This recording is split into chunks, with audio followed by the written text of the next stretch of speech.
Don't miss out on our latest videos. Hit subscribe and click the bell icon to stay up to date with our expert natural remedies and lifestyle tips. Do you suffer from chronic constipation, irritable bowel syndrome, or other digestive problems? The colon has the big job of getting rid of waste, so it's important to keep it running smoothly. Thankfully, there's a simple and natural solution you can try at home.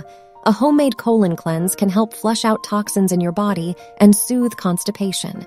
Here's what you'll need: a tall glass, a spoon, and 3.5 ounces of clean, warm water. Add sea salt to the warm water and mix. The sea salt helps release toxins and push waste through the body, boosting digestion.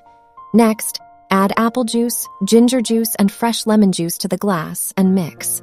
Whole foods like apples bring good health, and ginger lessens bloating while boosting the colon. Lemon juice helps digestion, detoxification, and is high in vitamin C, a great antioxidant. Drink this mixture first thing in the morning on an empty stomach, and again before a light lunch and mid-afternoon. Have 6 to 8 glasses of warm water throughout the day.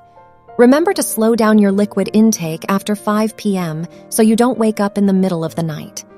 While this type of colon cleanse is generally safe, it's always best to consult with your doctor before trying anything new, especially if you're pregnant, have a disease, have allergies, or are taking any prescription medications. And if you're diabetic, avoid this cleanse due to the high amount of natural sugar in apple juice. Give this homemade colon cleanse a try and feel the difference it can make for your digestive health. Thanks for watching. If you enjoyed this video, please give it a thumbs up, share it with your friends, and subscribe to our channel for more great content.